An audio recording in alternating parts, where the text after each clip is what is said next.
Sekitar 1900 sebelum Masehi, Nabi Ibrahim bersama Siti Sarah hijrah dari Babilonia menuju ke negeri Syam. Ibrahim lalu menikahi Siti Hajar, yang merupakan budak Raja Mesir. Dari rahimnya dikarunia anak bernama Ismail. Karena kecemburuan Siti Sarah, Nabi Ibrahim memperoleh perintah dari Allah agar memindahkan Siti Hajar bersama anaknya ke Mekan, yang kala itu hanyalah sebuah padang pasir kering kerontang dan tak berpenghuni. Saat usia Ismail 12 tahun, Siti Sarah, istri pertama Nabi Ibrahim, dikarunia anak. Dari rahimnya lahir pula seorang putra yang bernama Ishak.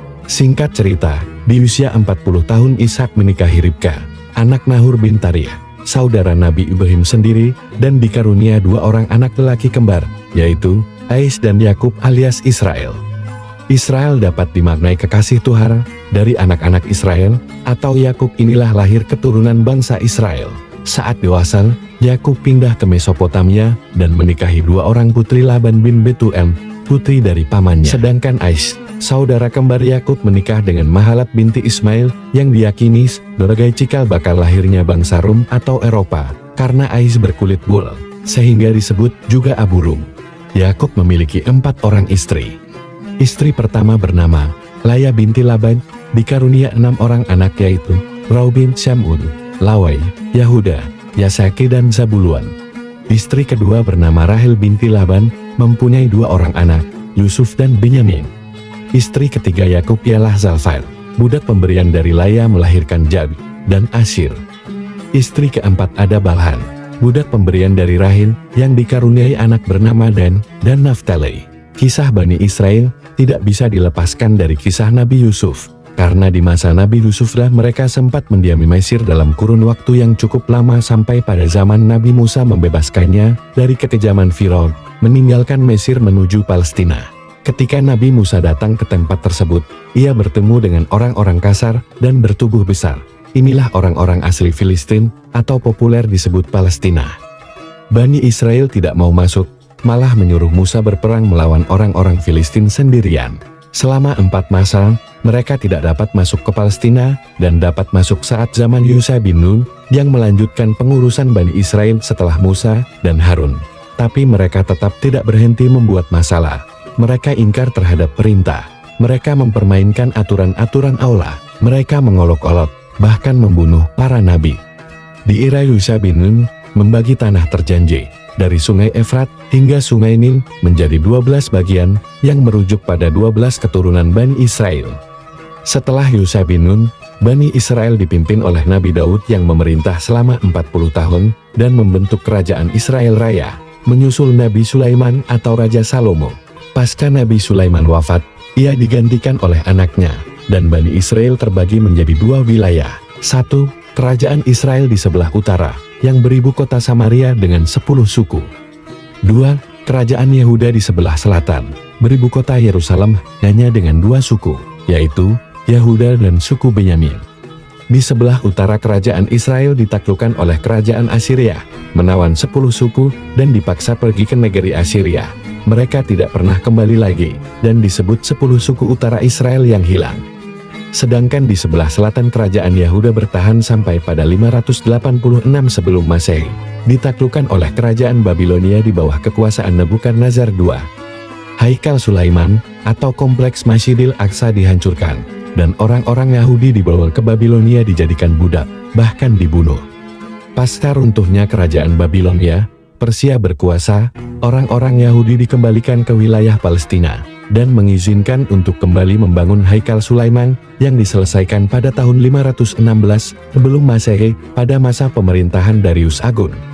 Singkat cerita, pada tahun 70 Masehi orang-orang Yahudi kembali dikuasai oleh Titus dari kerajaan Romawi. Lagi dan lagi, pasukan Romawi menghancurkan Haikal Sulaiman. Di masa kejayaan Romawi inilah orang-orang Yahudi kembali diusir dari tanah terjanji. Suku Yahudi kemudian berdiaspora di berbagai tempat, di Eropa hingga Asia.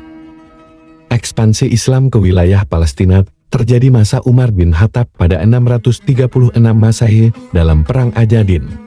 Palestina damai dan makmur selama 1200 tahun. Umar menunjuk Amr bin As sebagai gubernur, dan dilanjutkan Abdurrahman bin Alkamah. Tahun 1099 pasukan Eropa dalam Perang Salib pertama menaklukkan Palestina hingga di tahun 1187 Salahuddin merebut kembali Yerusalem akibat pidato seruan Paus Urbanus II di Dewan Claremont yang menyerukan untuk merestorasi Tanah Suci dan merebutnya dari tangan Islam. Di bawah kekuasaan Salahuddin Al-Ayyubi, penduduk Yerusalem diberi kebebasan beragama bukan hanya Islam saja, tapi juga Yahudi dan Nasrani untuk hidup berdampingan. Begitupun di era Turki Utsmani pada tahun 1517 masih akur dan damai.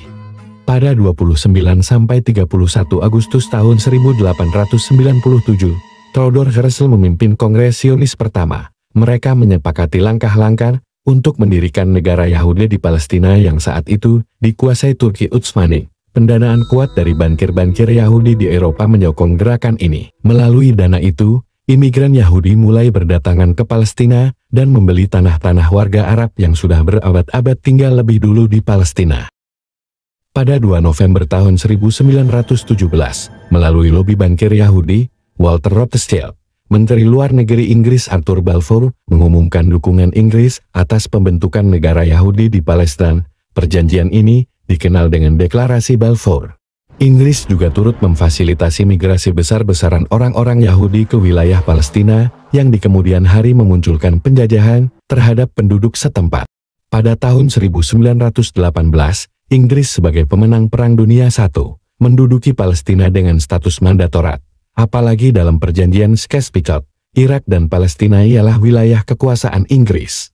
Ketegangan meningkat, terjadi pemberontakan Arab pada tahun 1936 hingga gerakan pemogokan umum dan memboikot produk Yahudi yang dibalas oleh Inggris dengan melakukan penangkapan massal dan penghancuran rumah sakit, ialah praktik penjajahan yang dilakukan sampai kini. Populasi Yahudi kian membengkak 33%, meski dengan lahan hanya 6% di Palestina. Ini yang membuat PBB turun tangan dan mengadopsi resolusi 181 untuk pembagian wilayah Palestina menjadi 2 zonasi, yaitu Arab dan Yahudi, dengan pengecualian Yerusalem dan Bethlehem berada di bawah kendali internasional. Sebelum tenggat pemberlakuan resolusi 181, pada 14 Mei tahun 1948, secara sepihak bangsa Yahudi memproklamirkan Israel sebagai negara merdeka. Sehari setelahnya, Perang Arab-Israel pecah. Konflik terus berkepanjangan. Apalagi sejak tahun 1915, di tengah Perang Dunia I, Inggris tidak pernah menepati janji untuk mendukung pembentukan negara Arab yang meliputi sebagian besar Timur Tengah, termasuk Palestina. Inggris lebih pro kepada nasib orang-orang Yahudi. Hingga pada tanggal 5 Juni tahun 1967 kembali terjadi perang 6 hari antara Israel melawan 3 negara sekaligus, Mesir, Suriah dan Yordania, yang dimenangkan oleh Israel dan berhasil menduduki wilayah penting termasuk jalur Gaza, tepi barat dan dataran tinggi Golan. Batas Israel makin bertambah, paling sedikit 300 km ke selatan, 60 km ke timur, dan 20 km ke utara. Inilah Nahba, yang berarti petaka bagi warga Palestina yang kehilangan tanah air mereka selama dan setelah Perang Arab-Israel tahun 1948. Sebagai aksi balasan, di tahun 1973 koalisi Arab, Mesir dan Suriah menggempur kembali Israel dalam Perang Yom Kippur. Perang Yom Kippur merupakan perang antara Israel dan Arab yang terjadi bertepatan dengan hari raya terbesar Yahudi, yaitu Hari Raya Yom Kippur. Pada saat warga Yahudi sedang husuk merayakannya, maka bisa disimpulkan mengapa perang tersebut disebut Perang Yom Kippur. Perang ini juga sering dikenal dengan Perang Ramadan tahun 1973, karena juga bertepatan dengan bulan Ramadan, di mana umat Muslim juga sedang menjalankan ibadah puasa. Perang Yom Kippur ialah perang koalisi Arab melawan Israel berlangsung selama 20 hari pada 6–26 Oktober tahun 1973, yang dimenangkan oleh Israel, yang di satu pihak didukung oleh Uni Soviet, sedang di pihak lain didukung oleh Amerika.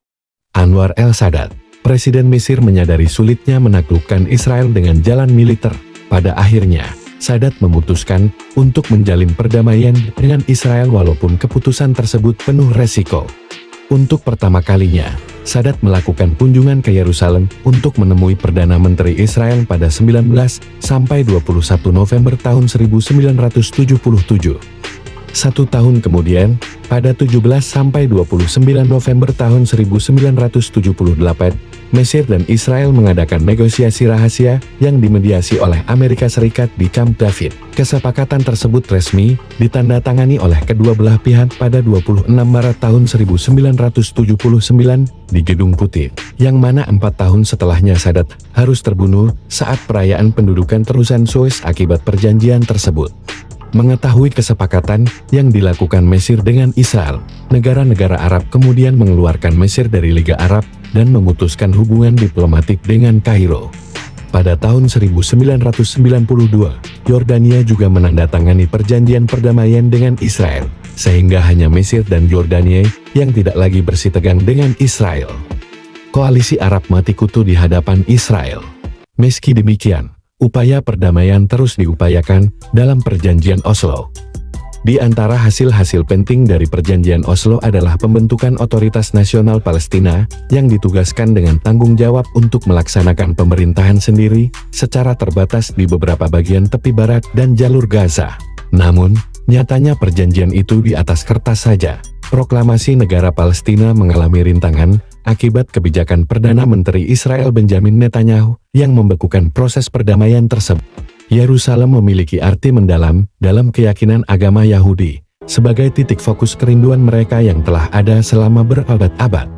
Bagi orang Yahudi di seluruh dunia, Yerusalem adalah simbol hidup dari sejarah dan identitas mereka, tempat tembok ratapan berdiri, salah satu tempat paling suci bagi umat Yahudi, dan merupakan sisa reruntuhan kerajaan Sulaiman.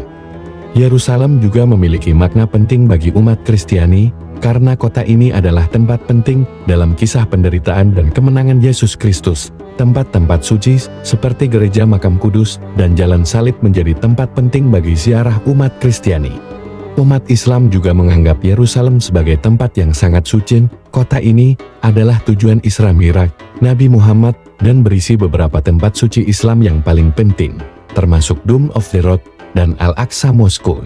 Lantas, benarkah aneksasi Israel di Palestina ialah semata-mata perebutan kota suci? Pendudukan secara paksa Zionis Yahudi di wilayah Palestina bukan hanya motif rasisme yang dibalut dengan alibi teologis saja, tapi juga proyek jangka panjang Zionisme untuk meningkatkan pengaruhnya dalam poros perdagangan energi dunia, apa yang dikenal dengan Kanal Ben Gurion.